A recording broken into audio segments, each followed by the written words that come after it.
বৃহস্পতিবার গভীর রাতে গুরগাঁওয়ের মেদান্ত হাসপাতালে ২৬ দিনের টানা অনশন ভাঙলেন লাদাখের মানবাধিকার কর্মী সোনাম ওয়াংচুক। ককরোচ জনতা পার্টির দাবির সমর্থনে দিল্লির যন্তর মন্তরে চলমান ছাত্র আন্দোলনকে তীব্র করেছিলেন লাদাখের এই বিখ্যাত সমাজসেবী। এদিন রাতে সামাজিক যোগাযোগ মাধ্যমে পোস্ট করে সোনাম ওয়াংচুক বলেন, কেন্দ্রীয় মন্ত্রী জেপি নাড্ডা ও জিতেন্দ্র সিং এবং লেহ লাদাখের অ্যাপেক্স বডির শীর্ষ নেতাদের উপস্থিতিতে অবশেষে আমি অনশন ভেঙেছে। এর আগে বিভিন্ন রাজনৈতিক দলের ৬৫ জন সংসদ সদস্য ব্যক্তিগতভাবে এসে কিংবা চিঠির মাধ্যমে আমাকে অনশন ভাঙার অনুরোধ জানান। মূলত বিভিন্ন শর্ত নিয়ে দীর্ঘ আলোচনা এবং দেশের সম্ভাব্য সহিংসতার কথা বিবেচনা করেই এই সিদ্ধান্ত।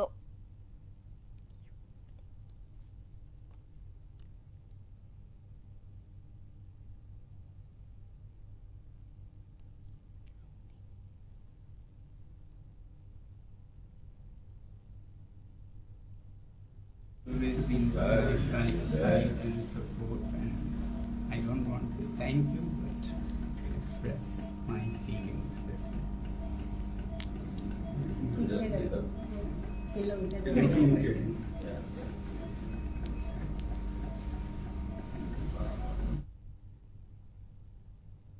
আমরা এই বিষয়ে কথা বলবো। আমাদের সঙ্গে রয়েছেন আমাদের এডিটর ইন চিফ বিপ্লব দাস। আমি সরাসরি তার কাছে চলে যাব। দাদা, এই যে দিল্লিতে চলা ছাত্র আন্দোলন, নিট বিতর্ক নিয়ে, এই আন্দোলন নিয়ে সরকার কি ভাবছেন, কি বলবেন আপনি?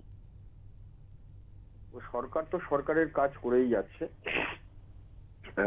বহু রকম ভাবে চেষ্টা করে যাচ্ছে যাতে যারা আন্দোলনকারী তাদের আন্দোলনটা ন্যায্য আন্দোলন, এটা নিয়ে কোনো কথা নেই। কিন্তু একটা ২ মাসের দল হঠাৎ করে তার পেছনে এত লোকের কি করে জমায়েত এবং তারা কিভাবে এটাকে সংগঠিত করলো, এটাও কিন্তু একটা গুরুত্বপূর্ণ বিষয় সরকারের কাছে। যে একটা ২ মাসের এটা কোনো স্বীকৃত দল নয়, একটা সমাজ মাধ্যমে প্রতিষ্ঠিত দল, সেই দলটার ডাকে হঠাৎ করে এত লোক। এর আগে আমরা যেরকম দেখেছিলাম বাংলাদেশে ছাত্র আন্দোলন হঠাৎ কোটা আন্দোলন থেকে সেটা হয়ে গেল প্রধানমন্ত্রীকে সরানোর আন্দোলন, হয়ে গেল ছাত্রদের নিয়ে একটা আন্দোলন।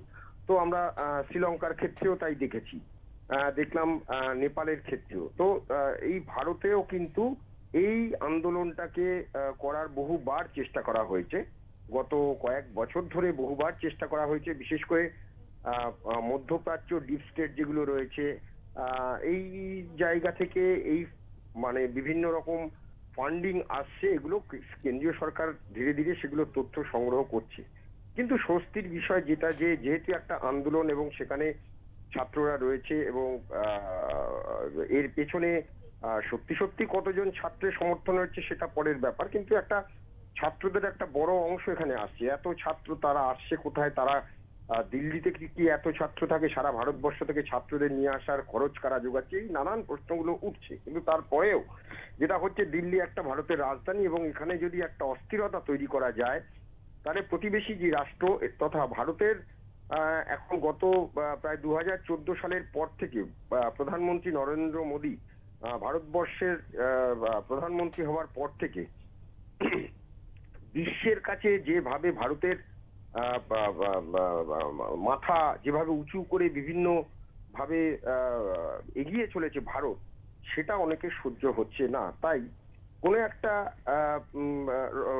ইস্যুকে কেন্দ্র করে বারবার চেষ্টা করা হচ্ছে, যাতে কখনো কৃষক আন্দোলনের নামে হয়েছে, কখনো নানান রকম এরকম ছলচাতুরি দেখিয়ে দিল্লিতে এরকম আন্দোলন এর আগেও আমরা দেখেছি। কিন্তু এই আন্দোলনটার সঙ্গে ছাত্রদের এভাবে জড়িয়ে দেওয়া হয়েছে। আবার দেখা যাচ্ছে যারা ছাত্র তাদের হাতে বোতল, ছুরি, তারা ইট, পাথর, তলোয়ার এইসব নিয়ে তারা আক্রমণ করছে। তাহলে এরা কি সত্যি সত্যি ছাত্র? এই মারমুখী ছাত্ররা এরা এলো কোথা থেকে? এই সমস্ত তথ্য সংগ্রহ একদিকে যেমন চলছে, তেমন অন্যদিকে প্রধানমন্ত্রী নিজে পথে নেমেছেন, নিজে এই আন্দোলনটাকে যাতে সহানুভূতির সঙ্গে বিবেচনা করা যায় সেটা দেখছেন।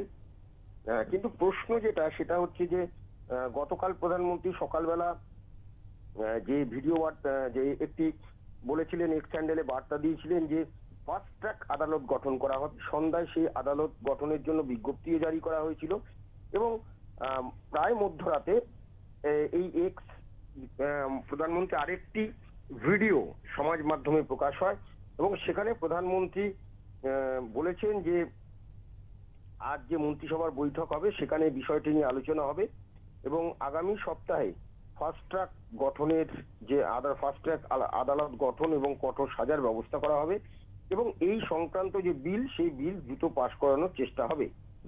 এবং যেটা বিষয় আরেকটি যেটা সেটা হচ্ছে উচ্চশিক্ষা দপ্তর, যেটা বিনীত যোশী উচ্চশিক্ষা দপ্তরের সচিব, শিক্ষা সচিব বিনীত যোশীকে গতকাল সন্ধ্যাবেলা বদলি করা হয়েছে এবং তারপরই প্রধানমন্ত্রীর এই বার্তা এবং তারপরে নৈশ যে বার্তাকে সম্মান জানিয়ে জেপি নাড্ডার উপস্থিতিতে অনশন ভেঙেছেন ওয়াংচুক।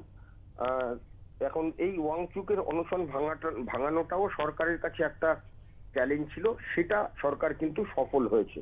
তো এই জায়গা থেকে এখন ধর্মেন্দ্র প্রধানের ইস্তফার দাবিতে আন্দোলন করছে সিজেপি নেতৃত্ব, কিন্তু যা যাচ্ছে আজকে সম্ভবত বিজেপির এক প্রতিনিধি দলের সঙ্গে সিজেপি নেতৃত্বের একটা বৈঠক হওয়ার কথা আছে, সেই বৈঠকের দিকেই সকলে তাকিয়ে রয়েছে।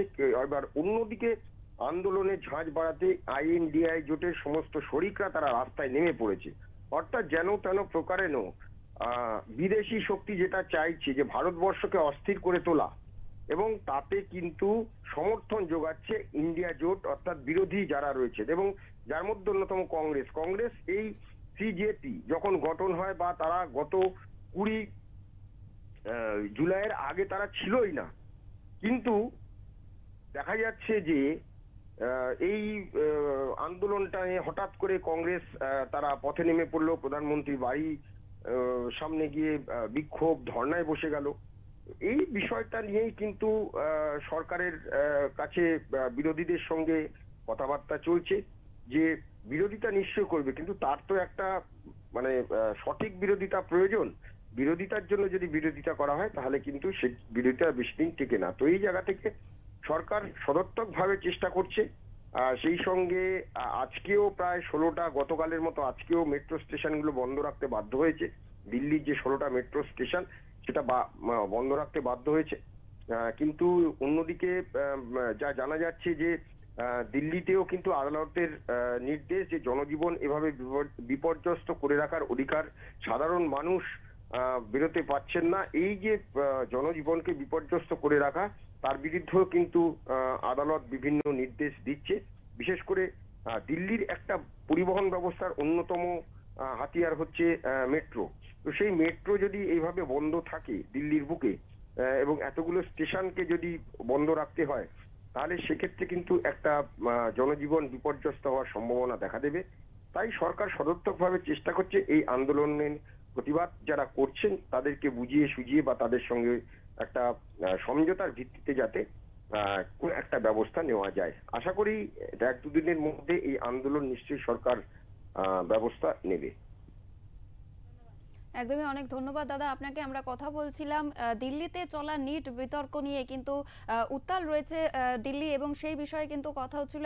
একদিকে যেরকম সোনাম ওয়াংচুক তিনি অনশন ভঙ্গ করেছেন, অন্যদিকে আজকে শুক্রবার দিল্লিতে প্রধানমন্ত্রীর বৈঠক রয়েছে, সেই বিষয়ে আমরা কথা বলছিলাম।